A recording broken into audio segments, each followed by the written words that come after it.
Me llamo Alejandro Gómez Bonilla, tengo 68 años y os voy a contar lo que sucedió con la familia de mi madre y con la familia de mi padre en la guerra civil en el año 1936.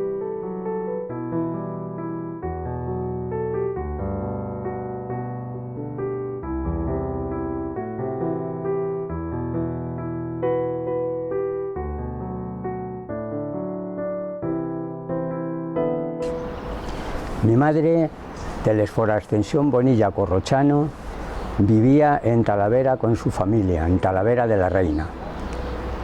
Eran 12 hermanos, entre hermanas y hermanos. El día 3 de septiembre de 1936 las tropas franquistas llegaron a Talavera de la Reina. Mis tías, hermanas de mi madre, María del Rosario Bonilla Corrochano, María del Pilar Bonilla Corrochano y María del Prado Bonilla Corrochano, eran jóvenes entusiastas por la vida, por la libertad. Estaban viviendo una época feliz de libertad en Talavera de la Reina cuando dieron el golpe militar. Entonces ellas participaron en una cosa que fue la de meterse en el hospital a cuidar heridos que llegaban a un hospital que formaron en Talavera de la Reina.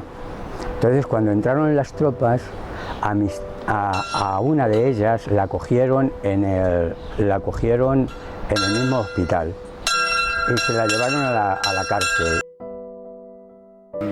Mis tías trabajaban en una fábrica de alpargatas en Talavera de la Reina y claro, como todo el pueblo era republicano, acababa de ganar el Frente Popular y todo el pueblo estaba esperanzado en que la República traería bien, traería cultura, traería justicia, y entonces ellas se empeñaron en defender la República como tantos y tantos otros. ¿Y cómo la defendieron? Yendo a un hospital a cuidar enfermos. ¿Qué les costó? La vida.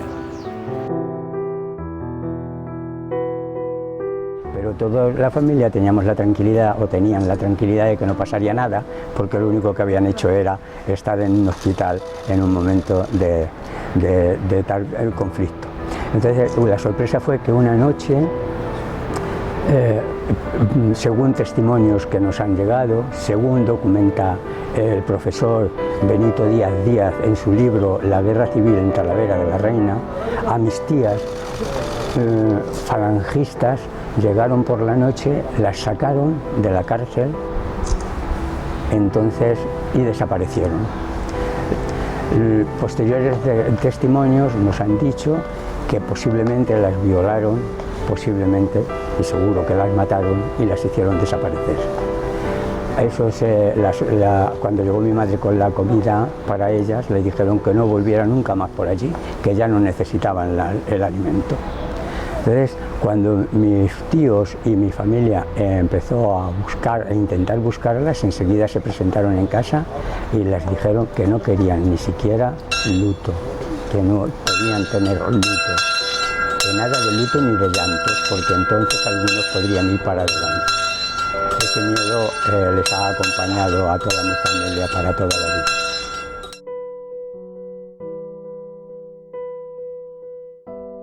El Rosario, que era mayor, pues durante ese tiempo un legionario de los gendarmes se encaprichó de ella porque era guapísima. Se encaprichó e intercedió y afortunadamente se salvó.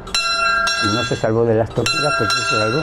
Y casualmente luego se unieron y tuvieron un hijito que se les murió, y mi tía también murió. Al igual que mi abuelo, que murió, el padre de mis dos tías, que había defendido a España siendo un patriota. En Cuba el hombre había venido de la guerra de Cuba y se encontró con que a sus hijas la mataron y se murió de asma y de pena. La historia de la familia de mi padre.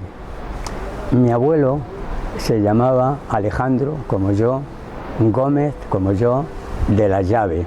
Alejandro Gómez de la Llave. Era uno de los mejores cocineros de Toledo, decía mi padre. Trabajaba en el Español en el restaurante español, pero era muy republicano. Y él se ofreció a la defensa de la República haciendo lo que él sabía, cocinar. Y estuvo cocinando durante todo el tiempo que pudo con los milicianos. El último reducto de la defensa de la Guerra Civil de Toledo fue en el seminario que tenemos aquí detrás. En el seminario, ahí se refugiaron los últimos defensores de la ciudad de Toledo, y allí estaba mi abuelo con sus hijos.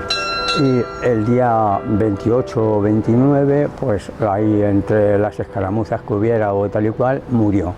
Entonces mis padres se quedaron huérfanos, mi tía y mis 3 tíos.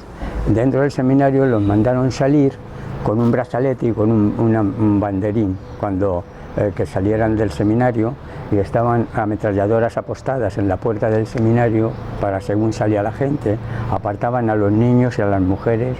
Claro, a las mujeres y a los hombres que se atrevieron a salir aun con banderín blanco, y esos los mataron directamente. Los que estaban dentro, los últimos defensores del seminario, se autoinmolaron, se tiraron bombas y se mataron para no salir a que les mataran.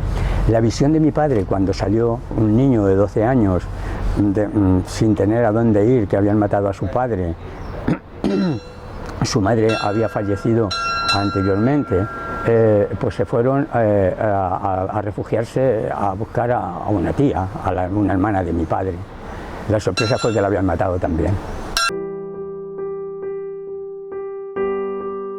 Entonces se fueron a buscar a otra tía, que era la mujer, la otra hermana de mi padre, de mi abuelo, que vivía cerquita del río, porque su marido, el cuñado de mi abuelo, era el barquero, y sus hijos eran los barqueros, los que transportaban personas de un lado a otro, de una orilla a otra del río Tajo.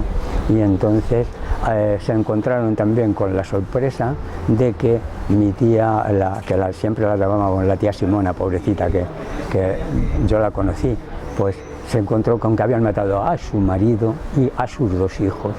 De modo que os podéis imaginar la situación que vivieron estas personas.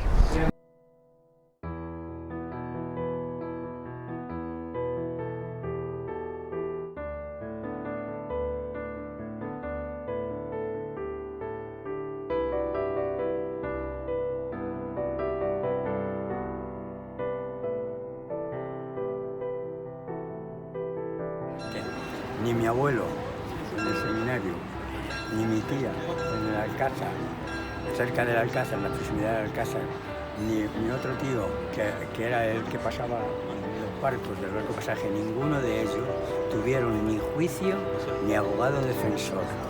A todos los mataron cruelmente.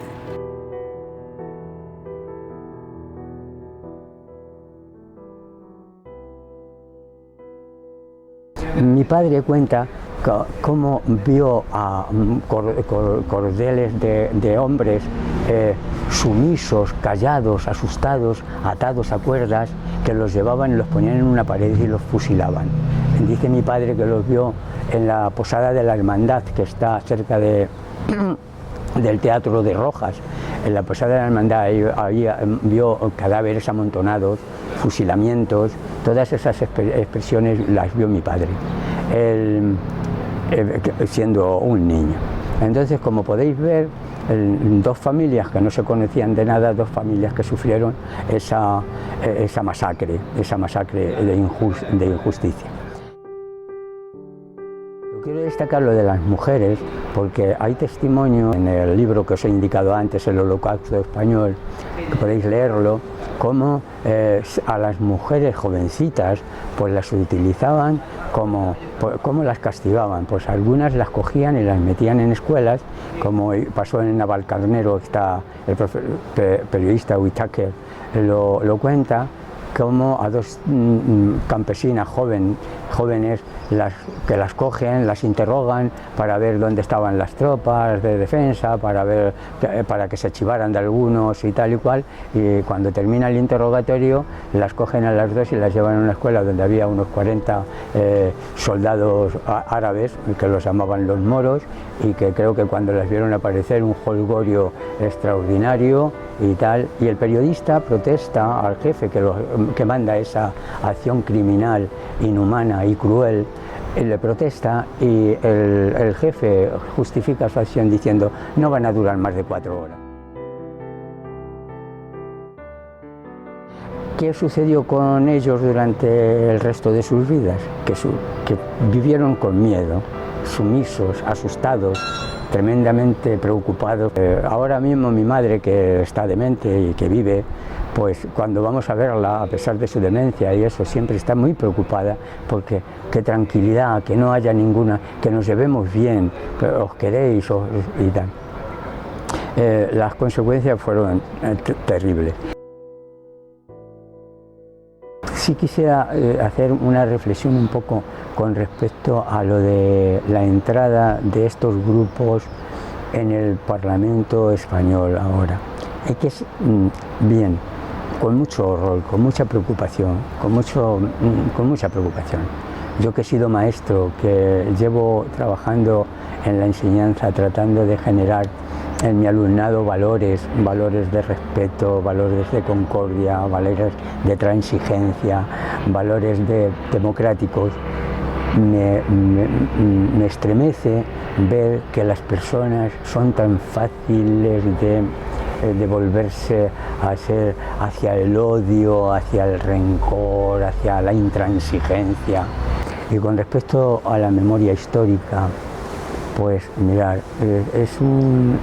es horrible que candidatos a la presidencia del gobierno de España quieran derogar la ley de la memoria histórica. Y es horrible porque eso significaría de facto poner una ley de antimemoria, de no recordar. Entonces, la memoria no se puede anular, de modo que espero y confío en que lo de la memoria histórica siga para adelante.